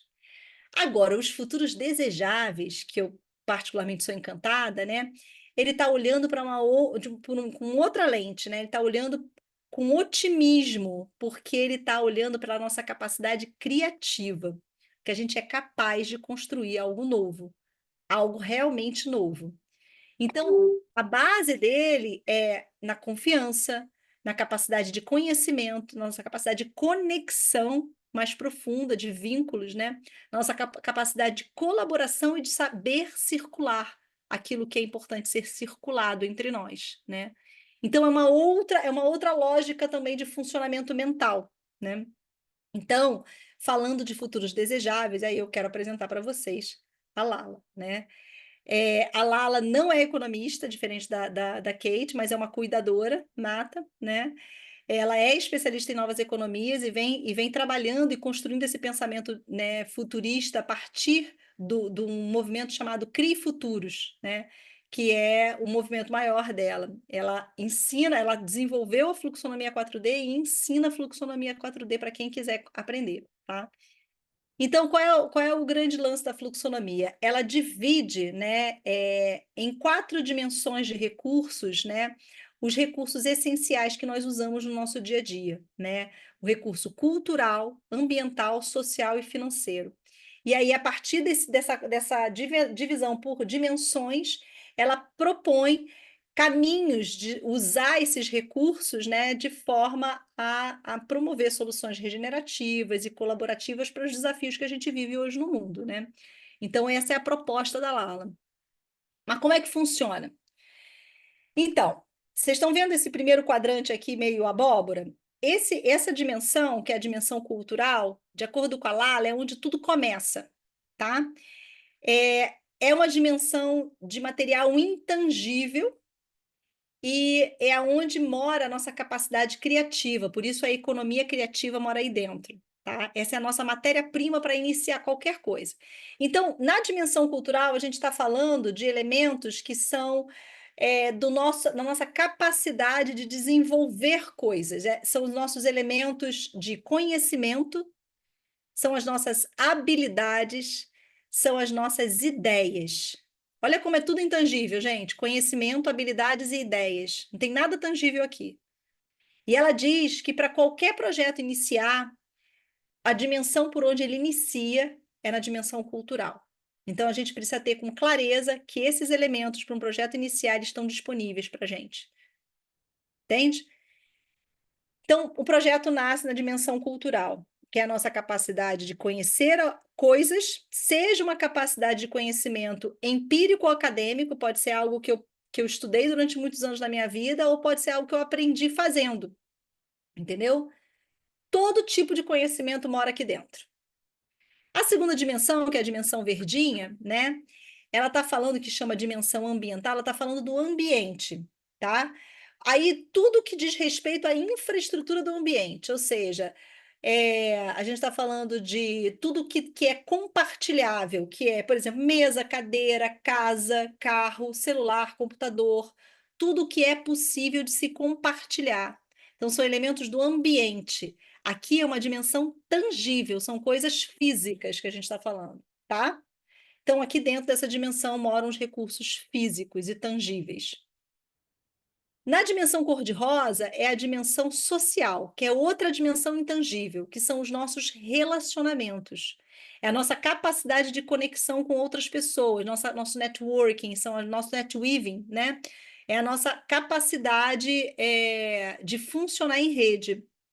Então, aí dentro mora o que ela chama de economia colaborativa, né, que é a nossa forma de colaborar entre nós. Então, aqui também é um outro elemento intangível, né, uma outra dimensão de intangíveis, que tem a ver com as relações. E a quarta dimensão, que é a dimensão financeira, que ela chama de economia multimoedas, que é onde a gente tem, onde mora tudo aquilo que é tangível e financeiro, ou seja, que promova valor final, né? A colheita de resultados, que é o que ela chama. Então, aqui a gente mora todas as moedas, né? O real, o dólar, todas as moedas, crédito, mora também cashback, milhas, tudo isso mora aqui dentro. São tipos de moedas, são tipos de criptomoedas, moedas sociais, tudo mora na dimensão financeira, tá? E mais uma coisa curiosa, que na dimensão financeira mora o tempo da gente. O tempo é o único recurso não renovável que a gente tem, né? Cada segundo que passa, não tem jeito, não volta mais, né? Então, aqui dentro mora o tempo. Então, o que eu quero convidar vocês a fazer? A gente vai mapear os nossos recursos aqui juntos, tá? Aqui um pouquinho fala sobre como uma organização pode usar a fluxonomia, né? Eu posso voltar com isso aqui para daqui a pouco, mas eu queria mostrar isso aqui. Que tal a gente reconhecer os nossos recursos abundantes agora disponíveis entre nós? Todo mundo tem papel e caneta disponível por perto? Como é que vocês estão? Conseguem pegar 2 minutinhos? Consegue pegar um papelzinho, uma caneta? Eu queria que vocês desenhassem no papel essa imagem que está aqui.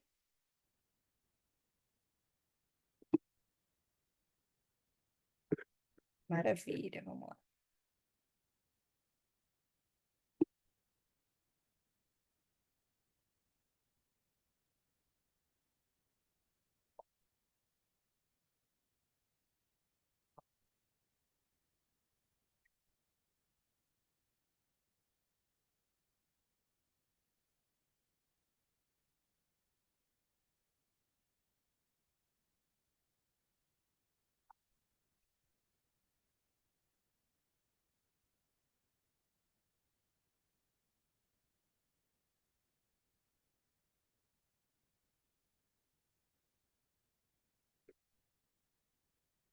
Vamos lá, vou começando a falar devagarzinho aqui, que a Dani está chegando.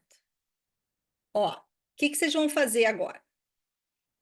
Vocês vão fazer, vai ser um mapa simples, tá? A gente não vai entrar em complexidade nesse mapa, é só para vocês exercitarem. Eu vou provocar um exercício para vocês conversarem rapidamente, tá? É, a gente vai começar pela dimensão cultural.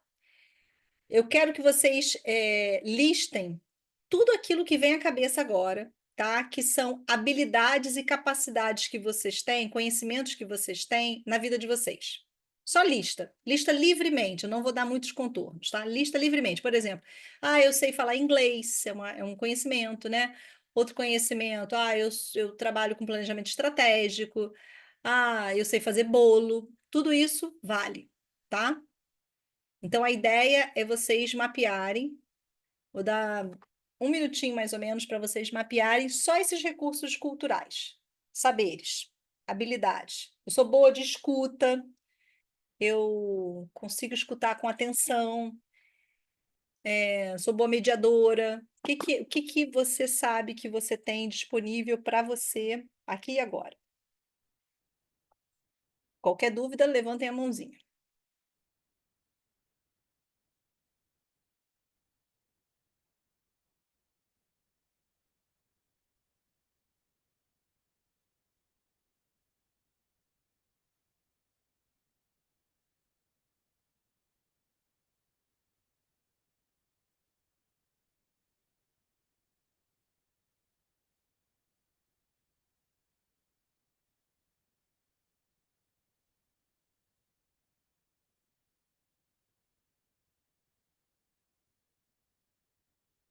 Bom, quem já tiver terminado essa parte, agora eu queria que vocês fossem para o recurso, para a dimensão de recursos ambientais e listassem aqueles recursos que são mais óbvios para vocês, que vocês têm disponíveis para vocês. Eu tenho uma casa, eu tenho acesso a um apartamento em Araruama, eu tenho um terreno, eu tenho um celular, eu tenho internet, eu tenho um computador, qualquer coisa que venha à cabeça de vocês. Eu tenho sei, as coisas que vocês acreditam que mais tá. Pode ser bem natural, tá? Não precisa ter uma dificuldade muito grande de mapear, não.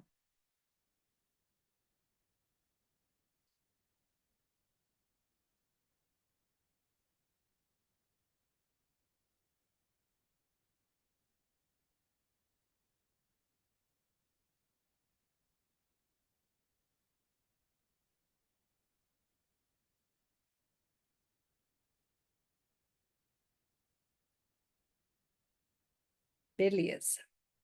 Agora, quem já tiver conseguido mapear esse, já pode pensar em mapear o seu capital social, né? Quais são os recursos sociais que vocês têm? Então, assim, pensa. Você pode pensar desde redes, por exemplo, minha rede Gaiana, né? Ou minha rede de faculdade, né? A rede do meu antigo trabalho, minha rede do meu atual trabalho. É, E pode pensar pessoas. Que meu primo que é fundador do ITS, né? Pensei também no meu outro primo que trabalha na Secretaria de Meio Ambiente. Aí pensei, vai pensando todas as pessoas que vêm à cabeça de vocês nesse momento, pessoas e grupo de pessoas, livremente, tá?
E sobre a dimensão financeira, aqui vocês podem. Esse mapa é de vocês, tá? Só para vocês terem uma ideia do que é um mapa de recursos 4D. Esse é o passo 1 do mapeamento da fluxonomia, tá? Na dimensão financeira, vocês vão mapear tudo que vocês têm disponível financeiro, que se vocês fossem fazer alguma coisa muito legal, um projeto muito legal, vocês poderiam acessar esses recursos financeiros para isso. Ah, eu tenho uma poupança, eu tenho milhas do cartão de viagem, eu tenho cashback do meu cartão de crédito, coisas que você, eu tenho criptomoeda, coisas que estão no teu campo financeiro e que você poderia acessar para fazer uso para algo que é importante para você, tá? Pensa assim. Então, esse mapa é só de vocês. Aí, bota aí o que aparece para você. E tempo também, né? Tempo, lembrando que tempo é muito importante, né? Então, assim, eu tenho disponível, se eu fosse me envolver num projeto que eu estou muito afim de fazer, eu tenho disponível, sei lá, 10 horas por semana para fazer uma coisa que eu estou muito afim de fazer. Pronto, aí a gente já sabe mais ou menos a visão de tempo de cada um, tá?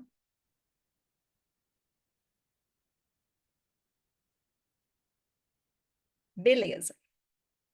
Aí, o que a gente vai fazer agora? Eu quero propor um exercício. Eu ia dar um pouco mais de tempo para vocês, mas eu estou vendo que eu acabei avançando um pouquinho muito o nosso tempo hoje. E a gente só tem mais 40 minutos para estar juntos, e eu tenho mais coisa que eu queria mostrar para vocês. Então, eu vou pedir para a gente fazer esse exercício um pouquinho mais curto, tá? Eu vou querer que vocês agora se encontrem, e aí, em vez de 15 minutos, eu vou dar 7, na metade do tempo. E vamos ver o que a gente consegue fazer, tá? Então, considere o seguinte desafio: a gente vai se dividir em trios, tá? Não sei se vai dar em trios, estou vendo aqui que nós somos 9. Organizar uma ação voluntária, tá? De plantio de 10.000 mudas de espécie da Mata Atlântica em uma área assolada pelo fogo. Trouxe esse momento que é bem atual para todos nós, né? A gente está vivendo muito a coisa do fogo no país todo. Então, pensar que a gente tem 0 recurso monetário, mas a gente precisa criar essa ação voluntária, tá? Como que a gente realiza essa ação com os recursos disponíveis entre nós? Então, essa é a ideia, tá? Então, a gente não tem nenhum recurso monetário, a gente precisa botar os recursos que estão disponíveis entre nós para fazer acontecer. Topam fazer esse desafio em 7 minutos? O que a gente conseguir evoluir? Então, vamos fazer o seguinte, espera aí. Eu vou interromper aqui o compartilhamento. Eu vou dividir vocês em 4, tá bom? Em 2 grupos de 4, que eu acho que vai fazer mais sentido. Cadê a nossa... Aqui, sala. Vamos lá, excluir. Vou criar. 2 grupos de 4, isso. Todo mundo tá tranquilo? Já entendeu o que a gente vai fazer? Beleza. Qualquer coisa, gritem que eu tô aqui, criando as salas.